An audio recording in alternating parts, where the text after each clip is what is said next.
Here's a Twitter thread from @MarsTrina.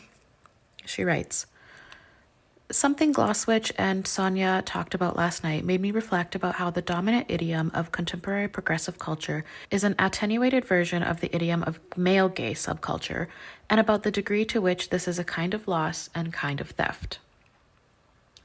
It's notable to me that a significant culture wars flashpoint right now is Drag Queen Story Hour. In practice, often acrobatic displays or musical performances rather than necessarily no reading. It's not Butch Lesbian Power Tool Use Hour or Ironing with Granny Hour.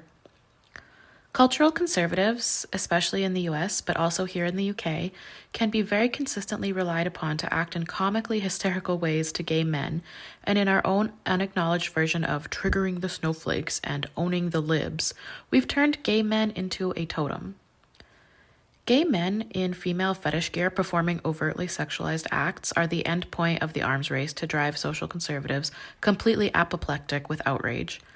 But we can't admit that's what we're doing. We're the good guys, so we have to pretend like there's an intrinsic value there.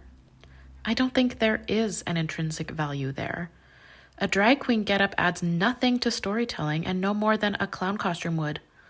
Drag queens can't even juggle, usually. There's also little value in small children at Pride, posing with men in puppy fetish costumes. Little value to the children, that is. Normalizing gayness or effeminacy in boys can be and is done in more productive educational ways, and breaking actual gender norms is not served by any of it at all. For that, I refer you to Ironing with Granny above. So what we have is a situation where we, the progressive we, instrumentalize a particular sexual subculture for the sake of sticking it to the cons, and we pat ourselves on the back for being ever so virtuous about it. That's the theft bit. The loss bit is where, in order to keep up the pretense that everything progressive, broad-minded, and inclusive resides in men performing as female sex industry workers, we have to pretend that that is all there is to homosexuality. We even call it queerness to distinguish it. Sidebar to say that the other version of that is male gay couples throwing themselves baby showers for babies gestated and birthed by anonymous female incubators, but that is, funnily enough, not triggering at all to conservatives, so we don't hear about it as much. The other, and to me the sadder loss, is that all this stuff erases lesbians completely. There's just no room for them in this world picture.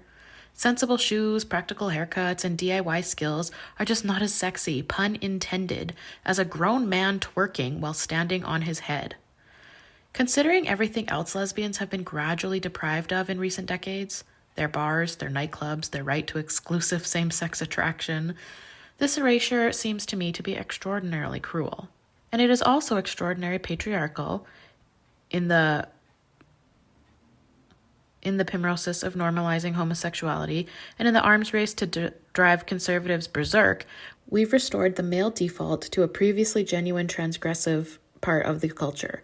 Gay equals young sexualized man now. We've drawn out a very particular kind of young male gayness and rainbow-washed all of our progressivism with it, whether it likes it or not, and with the other hand we gradually pushed female gayness aside until it ended up, for all intents and purposes, back in the closet. Lesbians became the collateral damage on our end of it, because that's the way the patriarchal cookie always crumbles.